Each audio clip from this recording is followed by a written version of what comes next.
Custo de vida, emprego e desemprego, cesta básica, tarifas públicas, salário mínimo. Agora, na Brasil Atual, a análise do DIEESE. E nós vamos fazer contato agora com o diretor técnico do DIEESE, Fausto Augusto Júnior. Bom dia, Fausto. Bom dia, Glauco. Bom dia a todos. Fausto, na última sexta-feira o IBGE divulgou os dados do Índice Nacional de Preços ao Consumidor Amplo, IPCA, mostrando que a inflação oficial acelerou em março. A taxa ficou em 0,93%, que é a maior alta para o mês desde 2015. E agora, no acumulado de 12 meses, a inflação já chega a 6,10%, superando inclusive a meta para 2021. Como é que você vê esses dados, Fausto? Bem, Glauco, a gente está assistindo uma curva de inflação bastante previsível, em especial nesse caso aí de março, por conta do item transporte. O item transporte subiu mais de 3%, né, só nesse mês, e já está totalizando 6,5% no ano. O que significa que a política de preço da Petrobras, em especial as sucessivas altas ali em relação à gasolina, óleo diesel e gás de cozinha, tem influenciado bastante os preços. Isso é bastante importante, porque a gente gosta sempre de lembrar que, neste caso, a inflação é decorrente, de certo modo, dos chamados preços administrados, ou seja, daqueles preços que são definidos, de certo modo, pelo governo, de certo modo, aí, em especial, pela Petrobras, aí, que é a nossa maior empresa no setor de combustível. No começo do ano a gente já teve altas importantes aí do setor de alimentação que puxaram a inflação para cima, e agora a gente está caminhando para um cenário de inflação acima da meta, acima do centro da meta com certeza, mas nós estamos caminhando já para inclusive ficar acima do próprio limite aí, que é estabelecido pelo Banco Central. O que indica, de certo modo, que o Banco Central nos próximos meses aí deve caminhar para sucessivas altas aí da taxa de juros, o que deve jogar mais, deve esfriar além do mais ainda a economia, tentando buscar segurar essa inflação, e no final das contas não é uma inflação de demanda, mas sim uma inflação de custo. Nós estamos aí com uma equação bastante complicada do ponto de vista dos preços, e aí inevitavelmente o que as famílias vão sentindo é que cada vez mais se compra menos, um salário cada vez menor em relação ao poder de compra, em relação à alta aí dos preços continuam avançando. E a inflação em geral para o poder de compra é sempre ruim, mas ainda mais no contexto atual, inclusive pegando aqui dados divulgados pelo DIEESE na sexta-feira, Fausto, mais de 70% dos acordos fechados em fevereiro tiveram reajuste abaixo da inflação. E os dados preliminares, inclusive, mostram que a situação deve se manter em março. Quer dizer, tem um cenário de inflação alta, né, que a gente pode até considerar quase de estagflação, porque o Brasil não cresce, com alto índice de desemprego, e ainda por cima os acordos não têm conseguido sequer repor a inflação passada. É um cenário, de fato, muito ruim para o trabalhador. Você tem de um lado a inflação crescendo, o preço da cesta básica dos alimentos aumentando, e de outro uma incapacidade aí seja do sindicato, seja das negociações, seja da economia como um todo, de recompor essa inflação. O que a gente vem assistindo em relação às negociações é que quanto maior tem sido a inflação, uma economia que está bastante frágil, é muito difícil você conseguir os reajustes necessários para manter o poder de compra aí dos trabalhadores. Vamos lembrar, nesses casos, quando a gente está falando de negociação salarial, é uma perda que o trabalhador já teve, né? Ele já teve ao longo dos 12 meses e que é realinhado ali a cada negociação salarial.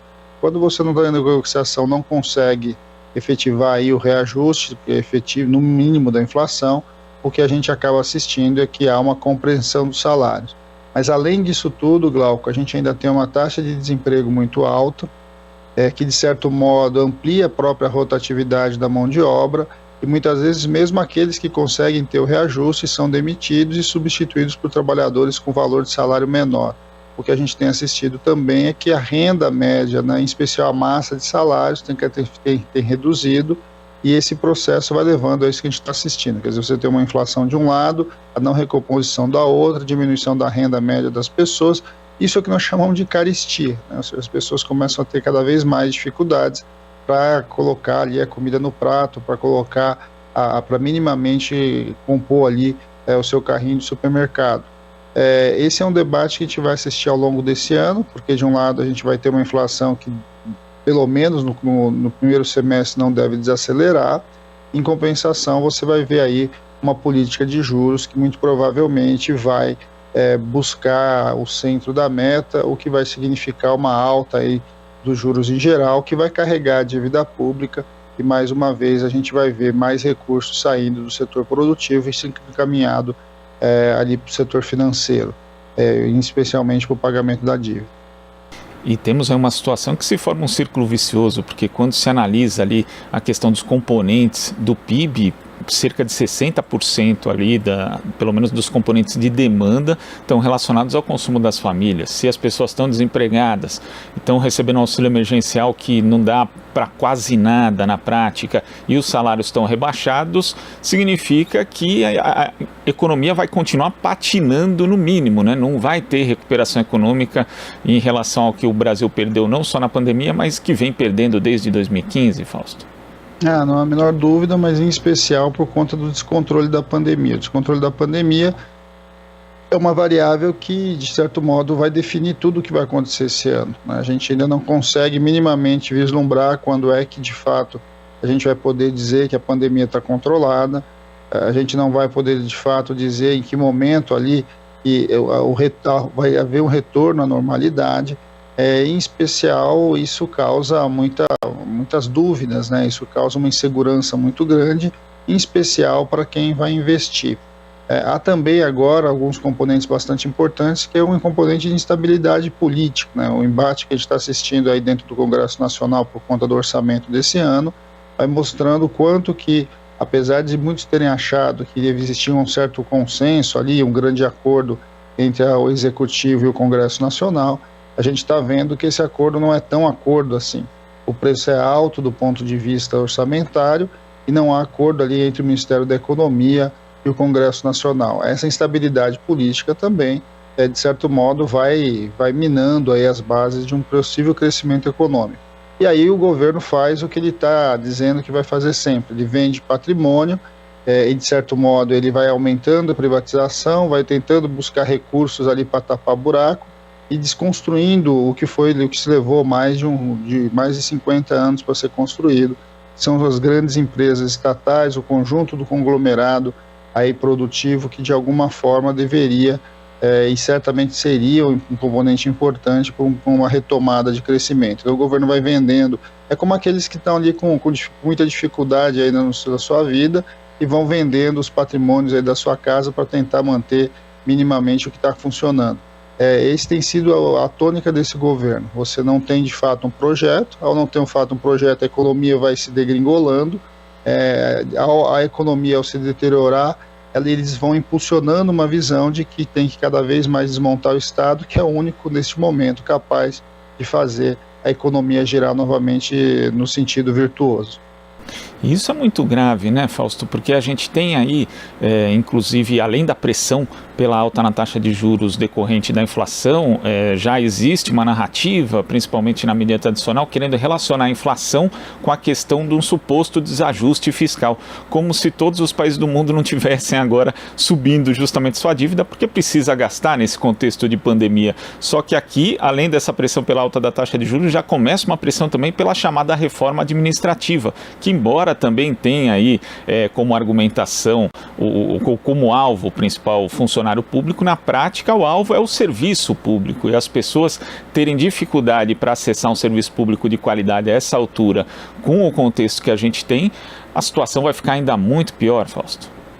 Bem, outro ponto então é o que você está dizendo. A gente está vivendo ainda um conjunto de discussões de reformas dentro do Congresso Nacional, puxados pelo atual governo, e que de certo modo não tem o menor sentido, né? Ninguém discute grandes reformas se você ainda está no meio do caos, né? Vamos lembrar que nós estamos ainda nós ultrapassamos a barreira dos 350 mil mortes, estamos o tempo todo aí batendo a casa dos 3 mil mortes por dia ou acima disso, e de alguma forma é muito difícil você pensar em discussões estruturais do país em meio a essa confusão toda que a gente está vivendo.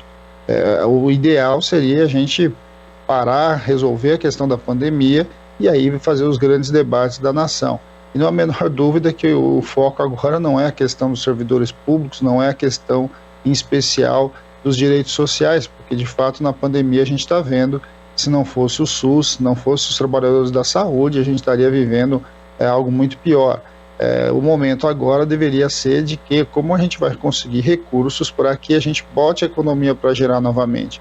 E não há a menor dúvida que a gente deveria privilegiar uma discussão séria sobre a taxação das grandes fortunas, sobre minimamente algum tipo de imposto sobre aqueles que ganham muito, em especial a questão do imposto de renda, para que de alguma forma se buscasse recursos novos para que o Estado pudesse colocar a economia para girar novamente no sentido correto.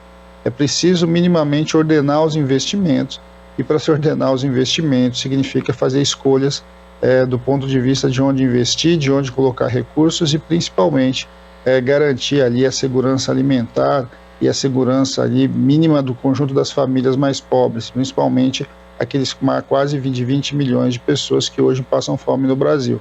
De alguma forma, cabe ao Estado fazer este movimento e cabe à sociedade pressionar para que a gente possa avançar nisso.